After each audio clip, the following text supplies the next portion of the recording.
This story is purely fictional and created for entertainment purposes only, inspired by elements of Indian mythology. All characters, events, and locations shown in this video are purely imaginary. This content is created solely for entertainment purposes. This content is not intended to hurt, offend, or disrespect any religion, community, caste, or belief system in any manner. ये कहानी पूरी तरह काल्पनिक है और सिर्फ मनोरंजन के लिए बनाई गई है। इसका प्रेरणा स्रोत भारतीय माइथोलॉजी है, लेकिन इसका किसी भी वास्तविक घटना, व्यक्ति या सच्चाई से कोई संबंध नहीं है। इस वीडियो का उद्देश्य किसी भी धर्म, जाति या समुदाय की भावनाओं को ठेस पहुंचाना नहीं है।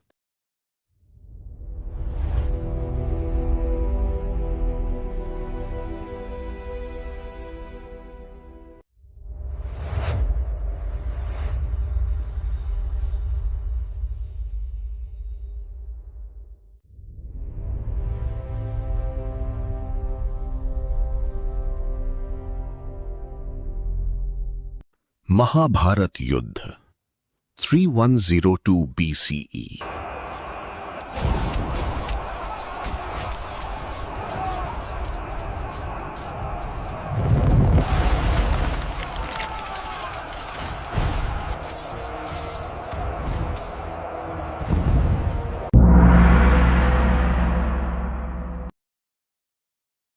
हजारों साल पहले महाभारत के बाद जब धरती पर आसुरी शक्तियों का अंधकार फैलने लगा, तब भगवान विष्णु ने अपने दिव्य वाहन गरुड़ को एक ऐसा अस्त्र सौंपा जो किसी भी असुर का अंत कर सकता था।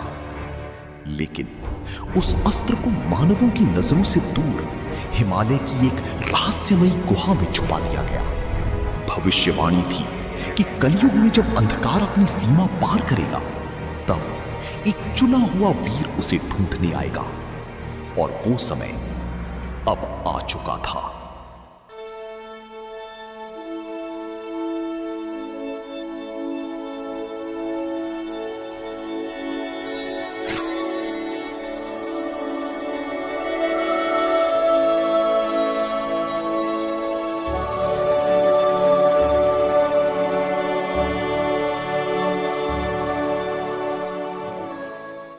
हिमालय के पास एक छोटी सा सुंदर गांव था।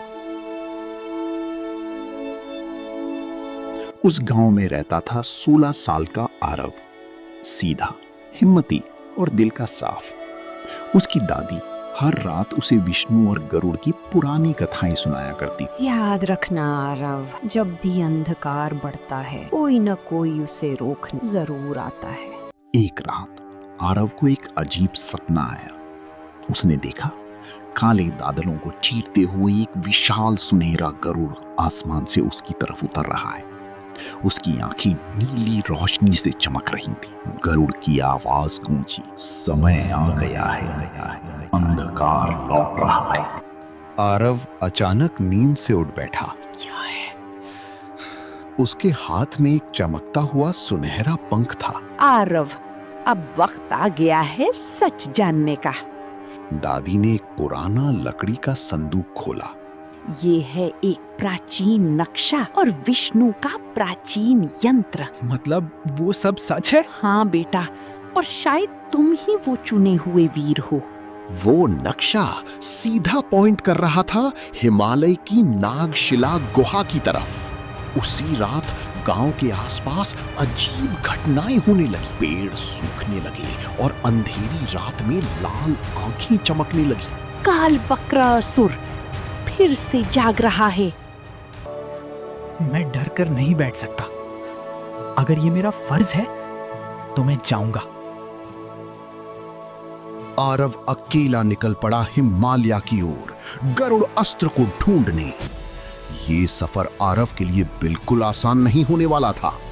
बर्फीली पहाड़ियां, गहरी घाटियां, पुराने ब्रिजेस और तूफानी हवाएं, हर कदम पर खतरा था। लेकिन आरव के दिल में सिर्फ एक ही बात थी, गांव को बचाना। आरव बस चलता गया, और ऐसे ही चलते चलते रास्ते में उसकी मुलाकात एक प्राचीन ऋषि से हुई। आरव, मैं तुम्हारा इंतजार कर रहा था। आप कौन हैं? मैं सिर्फ एक मार्गदर्शक हूँ। गरुड़ अस्त्र पाने के लिए सिर्फ शक्ति नहीं, श्रद्धा और त्याग भी चाहिए। ऋषि से मिलने के बाद आरव फिर से चल पड़ा अपनी मंजिल की तरफ।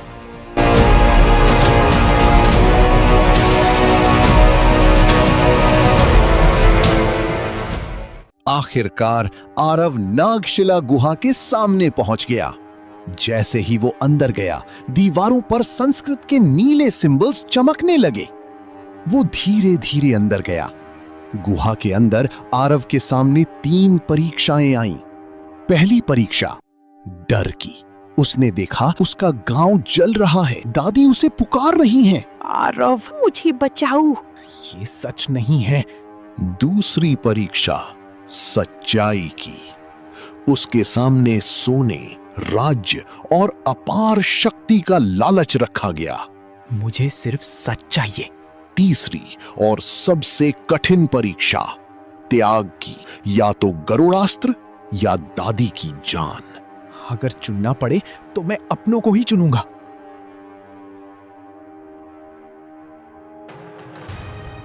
और उसी पल पूरी गुहा सुनहरी रोशनी से भर गई। विशाल दिव्य गरुड़ सामने प्रकट हुई। त्याग ही सच्चा बल है, तुम योग्य हो। और ये कहती ही उसके सामने आया गरुड़ अस्त्र।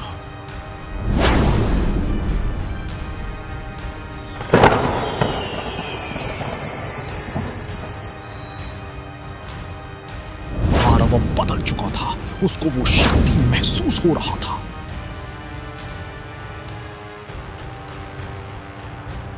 आरव निकल पड़ा अपने गांव को बचाने, दिव्य गरुड़ के साथ। यहां गांव में कालवक्र पूरी तरह जग चुका था। गांव में तबाही थी, लोग भाग रहे थे।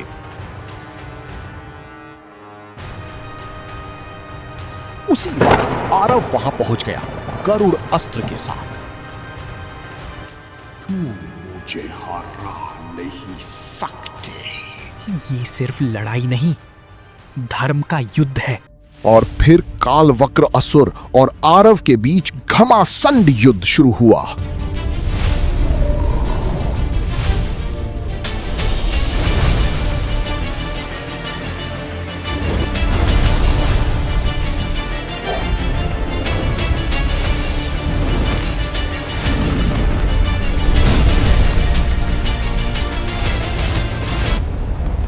युद्ध खत्म हुआ।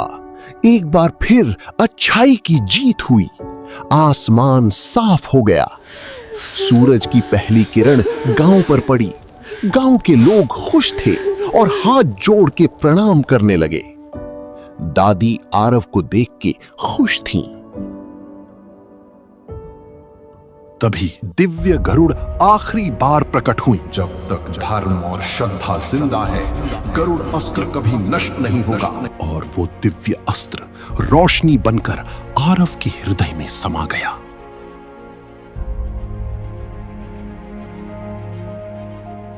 बादलों में एक सुनहरा गरुड़ बनता हुआ दिख रहा था, जैसे कह रहा हूं, मैं हमेशा तुम्हारे साथ हूं। अब आरव सिर्फ एक लड़का नहीं, अपने गांव का रक्षक बन चुका था। लेकिन कहानी यहीं खत्म नहीं होती।